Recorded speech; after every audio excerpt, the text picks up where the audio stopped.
Alright, so here we are in Substance Painter, and as you can see, part of the model is here. Um, Only a small part of it, uh, because since we're focusing on a single model for this particular piece, it's just going to be one high detail render. The aircraft is broken up into several pieces with their own UV maps at high resolution, so that we can get good, high quality textures on all of them. So this is just the fuselage.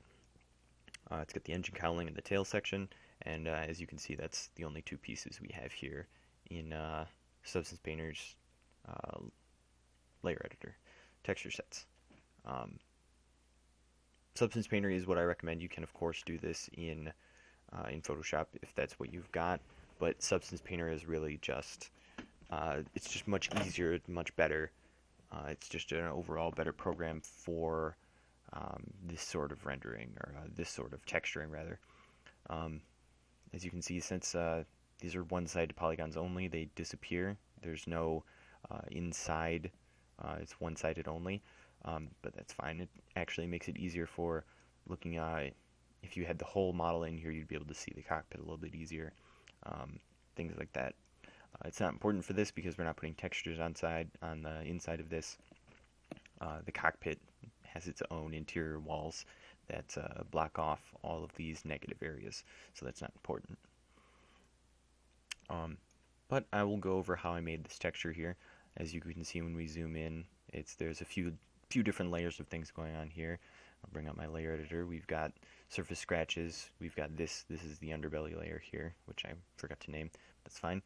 Um, so we've got this underbelly texture painting the underside of the aircraft, and that's the same texture that we have on the wings, all parts of the fuselage, and most of the landing legs are also that texture as well, and I have that saved down here in my materials, right there, which makes it easy to get the same materials on several different texture sets, which is a very nice part of Substance Painter.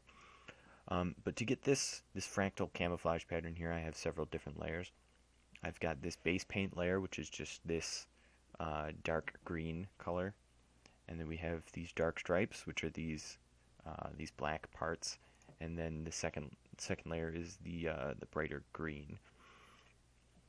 I used the brush and just changed the brush settings to a different shape. Um, Here we go. Yes, I use this arrow band for most of them. You can use, as you can see, they have hundreds and hundreds of um, different shapes that you can use on your brush to get all kinds of different effects. Since I went for this fractal pattern of camouflage that you can see on the Storch and some other old photos of it, I used this arrow band, and just turned and rotated it, and that is how I created this fractal effect. Um, that's just these base 3 colors though. As you can see, there's also rust, and now there's some other things going on. The underbelly also has, as you can see here, there's smart masks masking parts of it out so that you get this rust effect. And then the surface scratches have this smart mask as well, and that's how you get the rust and the bleed through. Those effects. We've got all these different layers to them. Um, this levels is just flipping this mask. Started as a white mask, but I flipped it with levels to a black mask. The sharpen and the edge wear are both part of the smart mask I applied, and they're applied automatically when you put the smart mask on, which those are here, smart masks. As you can see, there are plenty of different effects, all kinds of different materials and things. I'm just using, which one is this? The edgeware, metal edgeware. Um, let's see, where is that one in here?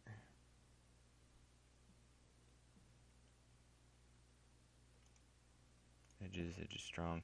As you can see, there's all kinds of different smart masks that you can use um, to get all kinds of different effects. This one's for paint, oxidation, an ambient occlusion one even, dusty edges, scratched edges, dirt, sand, rust, different rust, worn surfaces, surface rust, all kinds of different, and these are just masks. So how you would apply masks is you have a base layer. In this case, it's just a base plain aluminum material. Um, oh yes, I have this.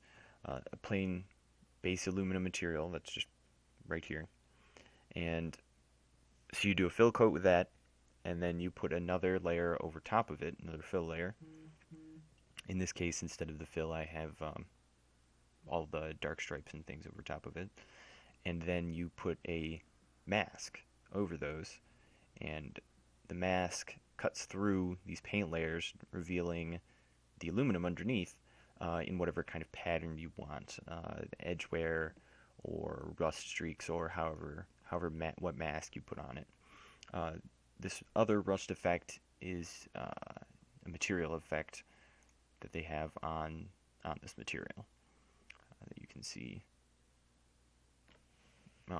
So that's another effect on the material. I'll go bring up one of the other parts, and we can look at the interior of the cockpit, and we can look at those materials.